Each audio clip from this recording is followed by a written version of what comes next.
cardiology is in complex percutaneous coronary intervention, or in short form is PCI. So what are the complex PCI? Include some intervention in left main coronary artery disease, doing PCI in triple vessel disease, or in patients with very calcified vessels. So these are some of my interests. And recently I'm doing small size catheter called the snuff box approach in doing PCI. So in the past we do the PCI by the femoral artery, which is a big artery in our leg. In the recent 10 years, we do it by the radial artery. So we use the artery at our wrist. Nowadays, we can do it even at a smaller artery, the distal radial artery, or the snuff box approach. So nowadays, we can do the procedure with even a smaller arteries. So the advantage is that hemostasis, or the way to stop the bleeding from the wound, is much easier with this approach. So this is some of my interests. For the recent advancement in heart medications, in the past few years, we have new treatment in the anticoagulation. So in the past, when we talk about anticoagulation, we are referring to a drug called warfarin. But warfarin itself has a lot of disadvantages to the patient, including the patient need to have very frequent blood taking to maintain the target clotting profile. But in the past few years, we used a drug called the new oral anticoagulant. So this new oral anticoagulant is frequently referred to as a low-rate. So the advantage of this low-rate compared to warfarin is that the chance of or the risk of bleeding may be less, and it is more convenient to the patient because it avoids the need for frequent blood monitoring. So the patient do not need to go to the hospital or go back to the clinic to have very frequent blood taking, and it is as effective as warfarin, but at the same time it's more safe for the patient because it causes less bleeding.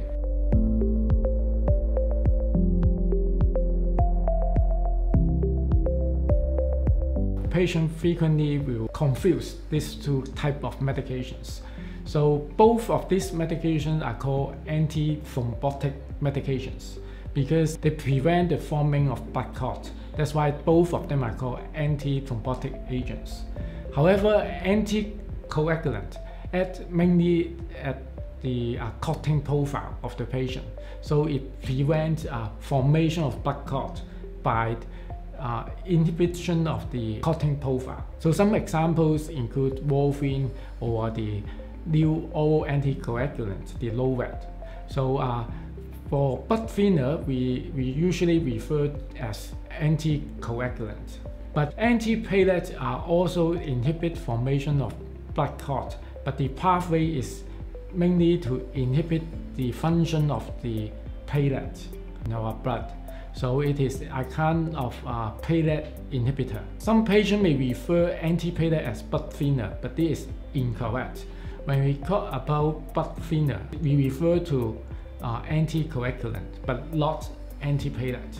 Aspirin is an antiplatelet agent, but not an anticoagulant. So aspirin is not a blood thinner because it is a platelet inhibitor. It is an antiplatelet agent. So the usage of these two types of medications are actually different. Frequently, patients only required one type of antithrombotics. So either the patient may need antiplatelet or anticoagulant. So if patient receive antiplatelet, then usually they do not need anticoagulant, and vice versa is the same. So if the patient is taking anticoagulant, then usually they can stop the antiplatelet agents. But there are some exceptions. For example, if patient has a history of atrial fibrillation, the patient is taking low-rate or an anticoagulant to prevent stroke formation, to prevent the occurrence of stroke. However, the patient also suffers from coronary artery disease, and the patient required to put a stent into his coronary artery. Then at that juncture, the patient required both antiplatelet and anticoagulant. So the antiplatelet is for the heart vessels, and the anticoagulant is to prevent occurrence of stroke in patient because he has atrial fibrillation. Bleeding is a major concern when we use antiplatelet or anticoagulant therapy. So if we use a combination of antiplatelet and anticoagulant therapy, the risk of bleeding is actually doubled. So the risk of bleeding is double, will be much higher. How do we prevent bleeding in this condition is that first of all, we will try to minimize this kind of overlapping. In case a patient taking anticoagulant for AF prevention and now need to put in a stent, so we will minimize the duration of overlapping of these two types of medications. We will minimize it to at most 1 year. So after 1 year, we will stop the antiplatelet and only continue the anticoagulant. And secondly, we will prescribe a gastric protection medications for the patient, because the most common bleeding complications is from the patient's GI tract. This is the most common bleeding source. So with use of the gastric protective medication, what we commonly refer to as PPI, a proton pump inhibitor, then it can reduce the incidence of bleeding from the GI tract. So we will prescribe PPI or proton pump inhibitor for the patient when they are taking antiplatelet plus anticoagulant. I think the most important is our lifestyle.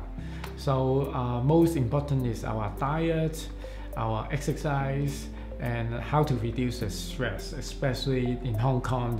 Some of us are facing very stressful lifestyles. So for the diet, we will recommend the patient to have a good and healthy diet. So like high fiber consumption, more vegetables, and they should have a low salt diet and no sugar and a low fat diet. So these are the important in his diet. And secondly, regular exercise is very important.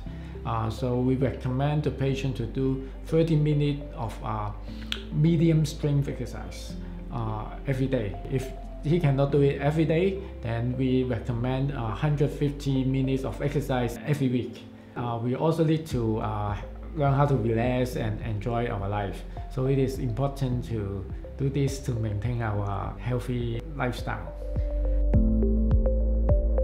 In my free time, I would like to do running and also play badminton with my colleagues in hospitals.